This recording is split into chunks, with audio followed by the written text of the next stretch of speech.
Okay, Betty Henderson, SSRIstories.com. So you put together this site. There were 3,000 cases of people on psychotropics killing themselves, killing others, or doing insane things. They admit in the desk reference for these drugs that it causes all the things you were mentioning. You had gotten up to paranoid delusional. Please continue.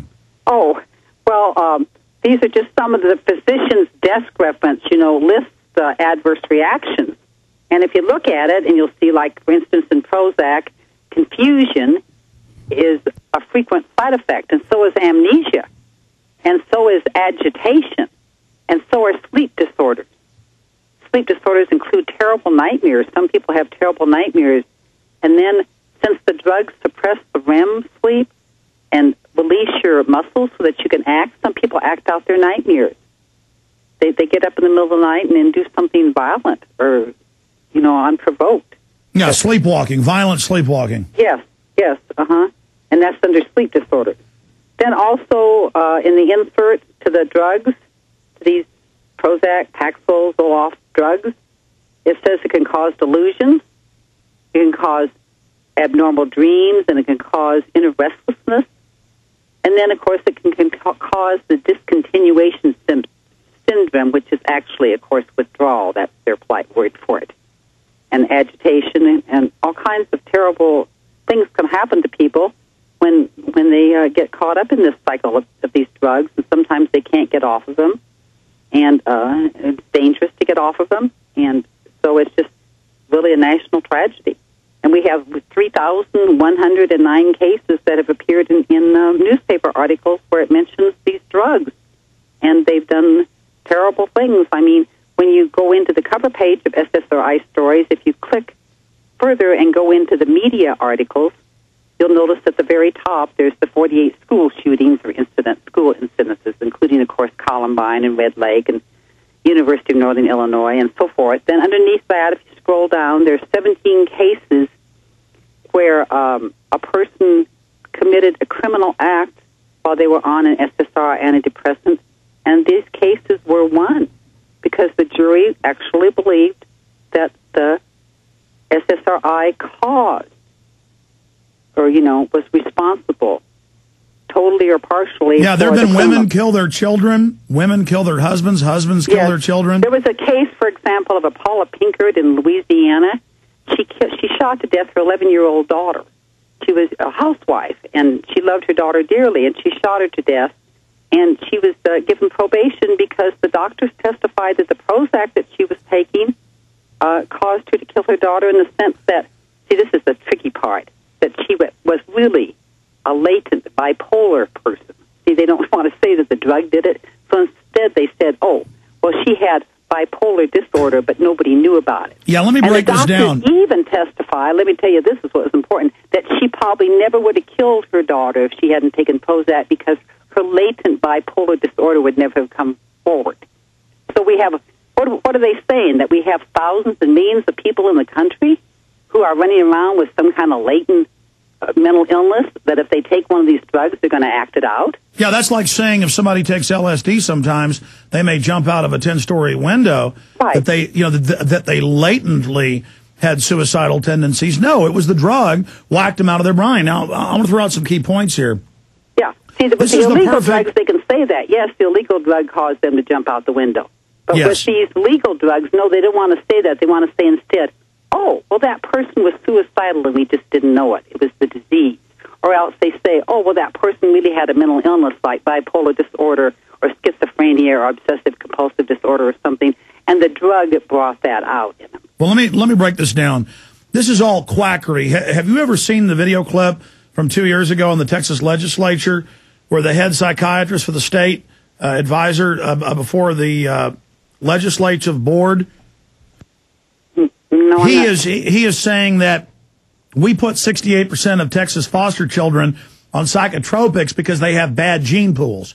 Now, even if you believe eugenics, there was no genetic test to say we put 68% of the kids on these drugs because they have bad gene pools, or that even those drugs are meant to treat bad gene pools. It was a total quack statement as an excuse, demonizing and making subhuman the foster children, but expanding on that, as I'm sure you know about the New Freedom Initiative, that in 2006, one of the board members in Ohio released the secret federal documents that it was a drug company plan. We already knew this, but then we got their internal documents to put half. They said to go from 20% of kids on these drugs to 50% by 2013. And they've already gone up a few percentage points. So this is a marketing thing, but it's even better. It makes them mentally ill, makes them crazy as a you-know-what house rat. Right. And then they get to expand as society goes more and more insane. And as people stab their children to death, murder their neighbors with guns, dress up like Santa Claus, go to a house and burn people down, dress up in Hitler outfits and go to Columbine and shoot everybody. As this happens, they then get to take over our lives. Then the psychologists and psychiatrists start forcing everyone to go through psychological testing. They then force you to get treatment, force you to say you're mentally ill. Then you lose rights. Then more people go on drugs. Then there's more killing. Problem, reaction, solution. They are cold-bloodedly at the top. The low levels don't know this. Engineering this. They know exactly what they're doing. Can you comment on that? Well, what I want to say is with the foster children, I believe that they're putting them on antidepressants and antipsychotics and benzodiazepines to control behavior, because the foster parents don't want to deal with anything. Now, they want zombies that'll sit in the cages and not ask for food. Right. Because the foster parents only want to take that money and drive the sports car and go to Las Vegas, literally. The kids literally live in little prison facilities and eat maybe one hot dog or two a day and a bologna sandwich and a glass of water. And you're right. They give them antipsychotics, so they literally drool in the corner. Right. The sad thing, too, about the antidepressants is that after you go on an antidepressant and go insane, instead of taking you off of the antidepressant very slowly and explaining to you that you need to exercise and have omega-3 oils and take care of yourself and get social support and get out in the sunshine and do some activities instead of, sitting at home worrying. Yes. Instead of doing that, no, they tell you that, you need an antipsychotic or you need a mood stabilizer. So then they make you into a real mental patient. And one of the journal articles we have in SSRI Stories in the Index is that between 1995 and 2004, there were 4.8 million additional bipolar people diagnosed. And that was since 2005, so there's probably at least, I would guess, 10 million people now who have been diagnosed as bipolar, probably, and the majority of them started on antidepressants. And bipolar means you're up and down, which is exactly what the drugs do. But I have a dog who's up and down. They say children that are excited and running around the classroom are mentally ill. All mammal species, baby whales, baby dolphins, baby monkeys, baby apes, baby deer, fawns, colts, baby horses, they all jump and kick and they're supposed to build their muscles. They're diagnosing normal behavior as mentally ill because they just want to sell drugs. Right.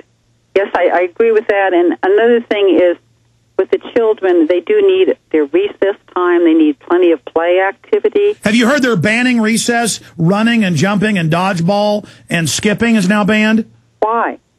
They say it's aggressive and can lead to fights. And so hugging, shaking hands, high-fiving, or touching is now outlawed. In fact, people don't believe me. Google dodgeball banned, tag banned, shaking hands banned in schools. I want people to see that. CNN, AP, Reuters, on screen, literally training us to be prisoners. This is a psychological dictatorship. Have you read the white papers put out by the eugenicists 80 years ago about how they were going to set this up?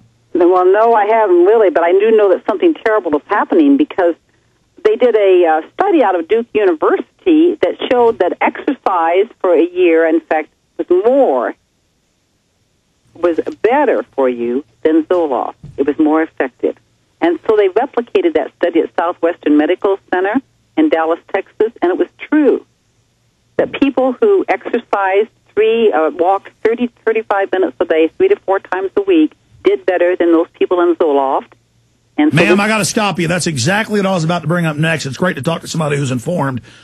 There are older studies in Russia, China, the United States, England, but you're right. They had one just a few years ago here in Texas done by a major medical center that if somebody will just walk or play golf or start gardening.